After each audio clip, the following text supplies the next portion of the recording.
चाहिए। आरक्षण अगर मिला है और महिलाओं को मिला है तो समाज के सभी वर्ग को आना चाहिए, नहीं तो क्या होगा आने वाले समय में।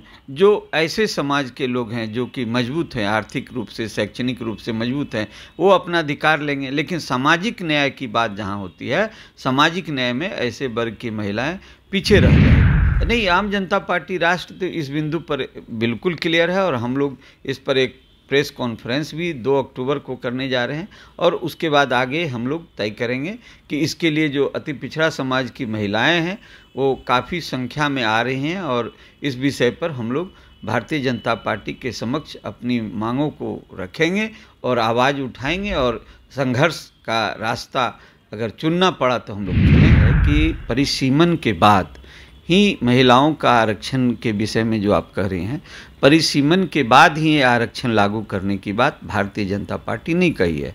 तो परिसीमन होगा कब? इस चुनाव के बाद होगा और इस चुनाव के बाद 26 के बाद जब परिसीमन कन्फर्म हो जाएगा, परिसीमन के बाद सीट निर्धारित किया जाएगा। तो यहाँ पर ये कहना है कि अभी तो भारतीय जनता पार्टी ये समझ रही है ना कि यदि अभी अगर महिलाओं का सीट, जो सीट अभी 543 जो लोकसभा का सीट है उसमें से यदि महिलाओं का 33% अगर आरक्षित कर दिया जाएगा तो आज क्या स्थिति होगी। जो उनके सीटिंग MP हैं वो कहाँ जाएंगे। ऐसा है कि अभी बिहार में जैसे BPSC की परीक्षा हो रही है, अरे ये आज 17 वर्ष से नीतीश कुमार जी शासन में है, सरकार में है, सत्ता में है, मुख्यमंत्री हैं, तो 17 वर्ष से उन्हें ये नहीं समझ में आया कि बिहार में जो शिक्षा का स्तर है और शिक्षकों का स्तर है उसके लिए आवश्यक है कि बिहार प्रशासनिक सेवा के द्वारा परीक्षा कराया जाए जिससे कि गुणवत्तापूर्ण शिक्षक आ सके। नमस्कार, आप न्यूज फाउंडेशन देख रहे हैं, मैं हूं आपके साथ वंदना। नारी शक्ति वंदन अधिनियम को लेकर देश में खूब सियासत देखने को मिल रहा है। एक तरफ आरक्षण में आरक्षण की बात जो है वह कही जा रही है। हमारे साथ बात करने के लिए हैं आम जनता पार्टी राष्ट्रीय के राष्ट्रीय अध्यक्ष विद्यापति चंद्रवंशी। अब एक तो सवाल यह है कि आरक्षण जो है केंद्र सरकार देने का दावा किया है, महिलाओं को 33%, अब आरक्षण में आरक्षण की बात कही जा रही है, कैसे देख रहे हैं इसे? नहीं, अभी जो 33% ये आरक्षण मिला है, एक तो बहुत मुश्किल से ये आरक्षण महिलाओं के लिए 27 वर्ष के बाद जो मिला है, इसमें सबसे महत्वपूर्ण यह है कि यदि आरक्षण मिला है महिलाओं को तो महिलाओं में सिर्फ एक वर्ग नहीं है, महिलाओं में भी वर्ग है। जैसे जो अगड़ी जाति की महिलाएं हैं, पिछड़ी जाति की महिलाएं हैं, फिर अति पिछड़ी जाति की महिलाएं हैं, अनुसूचित जाति और अनुसूचित जनजाति की महिलाएं हैं। तो जहाँ तक सामाजिक न्याय की बात है, सामाजिक न्याय में ये आवश्यक है कि जो दबे कुचले पिछड़े वर्ग की महिलाएं हैं उनको उसका अधिकार से वंचित न रह जाए, इसके लिए आवश्यक है कि ये 33% आरक्षण का कैटेगराइजेशन होना चाहिए, वर्गीकरण होना चाहिए। और वैसे जो महिलाएं हैं उस समाज से जो आती हैं, जो पिछड़े समाज हैं, दलित शोषित समाज हैं, उनको निश्चित तौर पर इसका लाभ मिले। इसके लिए यह आवश्यक है कि उसका आरक्षण यानी आरक्षण में कोटा अलग अलग किया जाए। अगर सरकार ऐसा नहीं करती है तो कहीं न कहीं फिर एक बेईमानी होगी और पिछड़े वंचित समाज के लोग इसका लाभ, वहाँ पर जो भागीदारी की बात है, इसका भागीदारी उनको नहीं मिलेगा।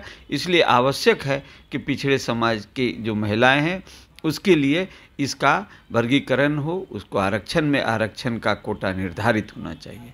लेकिन सवाल यह भी है कि जिस तरह से 27 साल से ये जो अधिनियम आया, जो बिल पारित हुआ लोकसभा में, वो लंबे समय से जो है पेंडिंग में रहा। अब जब महिलाओं को आरक्षण 33% दिया जा रहा है तो फिर किस बात की दिक्कत हो रही है? क्योंकि ये बीजेपी ने कहा कि पहले तो आरक्षण किसी को मिला ही नहीं था।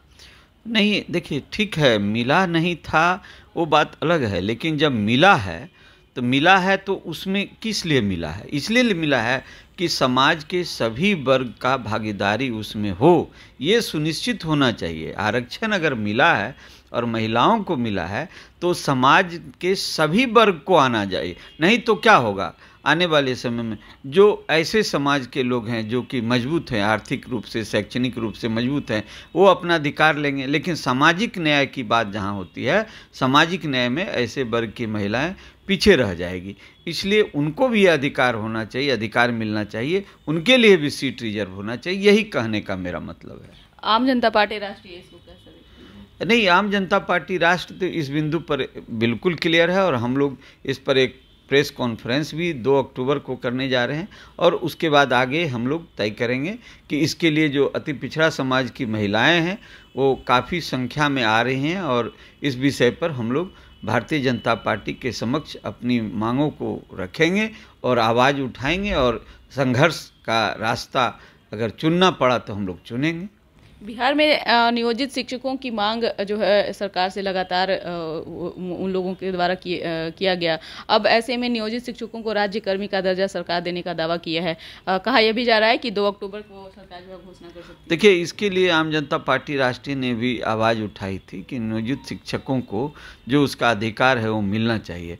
तो सरकार वही काम करती है और करती है, लेकिन इतना विलम्ब से और इतने लोगों को परेशानी होती है। जो शिक्षक थे वो लोग इतने संघर्ष किए, रोड पर उतरे, लाठी खाए, हर तरह से जब परेशान हुए तो सरकार अंत में झुकती है। तो मेरा ये कहना है कि यदि सरकार अंत में मानती है तो इन बातों को पहले मानना चाहिए।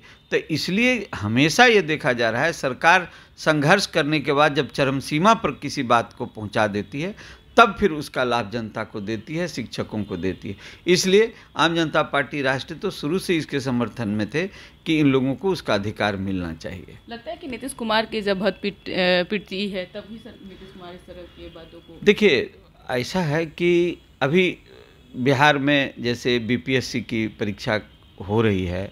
अरे ये आज 17 वर्ष से नीतीश कुमार जी शासन में है, सरकार में है, सत्ता में है, मुख्यमंत्री हैं। तो 17 वर्ष से उन्हें ये नहीं समझ में आया कि बिहार में जो शिक्षा का स्तर है और शिक्षकों का स्तर है उसके लिए आवश्यक है कि बिहार प्रशासनिक सेवा के द्वारा परीक्षा कराया जाए जिससे कि गुणवत्तापूर्ण शिक्षक आ सकें। तो ये 17 वर्ष के बाद में इनको समझ में आ रहा है। तो यही सब बातें जो है, ये बातें जो शुरुआती दौर में होनी चाहिए, जो मांग शुरुआती दौर में लोगों ने माना और जो चीज़ शुरुआती दौर में होना चाहिए आज वो अब हो रहा है। तो ये बताइए कि आज 17 वर्ष जो टीचर रह चुके, कहीं ना कहीं आज उसको परीक्षा देना पड़ रहा है, तो क्या स्थिति है। इसलिए ये बहुत विलम्ब से इनका जो भी निर्णय है वो विलम्ब होता है और विलम्ब होने के कारण जनता इस सफ़र करती है। भारी संख्या में नियोजित शिक्षक हैं, लगता है कि सरकार जो है साधने की कोशिश कर रही है चुनाव से पहले। नहीं, ठीक है, तो सरकार है, सरकार का अभी जैसे कुछ लोग कहते हैं कि राजनीति में चुनाव के समय में जुमलाबाजी होता है, तो हो सकता है ये बिहार सरकार की जुमलाबाजी हो। अब तो सवाल है, अब तो 2 अक्टूबर को घोषणा करने की बात है, तो देख लीजिए 2 अक्टूबर को क्या होता है। खुद दूध का दूध, पानी का पानी होगा। मुख्यमंत्री नीतीश कुमार महत्वपूर्ण बैठक भी बुलाए हैं कल।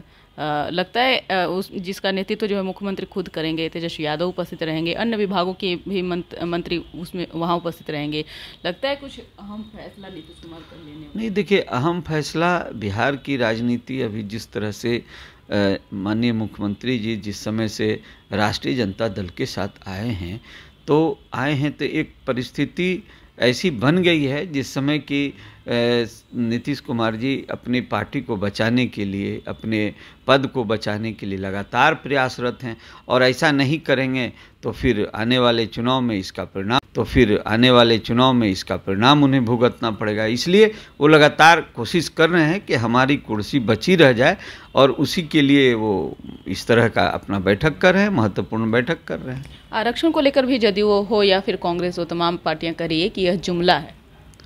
नहीं, देखिए, ठीक है, आरक्षण को लेकर के नहीं, इस विषय पर यह है कि परिसीमन के बाद ही महिलाओं का आरक्षण के विषय में जो आप कह रहे हैं, परिसीमन के बाद ही आरक्षण लागू करने की बात भारतीय जनता पार्टी ने कही है। तो परिसीमन होगा कब? इस चुनाव के बाद होगा और इस चुनाव के बाद 26 के बाद जब परिसीमन कन्फर्म हो जाएगा, परिसीमन के बाद सीट निर्धारित किया जाएगा। तो यहाँ पर ये कहना है कि अभी तो भारतीय जनता पार्टी ये समझ रही है ना कि यदि अभी अगर महिलाओं का जो सीट अभी 543 जो लोकसभा का सीट है उसमें से यदि महिलाओं का 33% अगर आरक्षित कर दिया जाएगा तो आज क्या स्थिति होगी? जो उनके सीटिंग MP हैं वो कहाँ जाएंगे? इसे बहुत बड़ा भगदड़ मच जाएगा। और इस चीज़ को पार्टियां अपने स्तर पर जरूर समझती हैं, इसलिए जब तक परिसीमन नहीं होगा ये लोग ये लागू ही नहीं करेंगे, और नहीं करना उनकी मजबूरी भी है। बहुत बहुत शुक्रिया बात करने के लिए। तो आपने सुना कि क्या कुछ कहना था आम जनता पार्टी राष्ट्रीय के राष्ट्रीय अध्यक्ष विद्यापति चंद्रवंशी। इस खबर बस इतना ही। बने रहिए न्यूज़ 4 नेशन के साथ। धन्यवाद।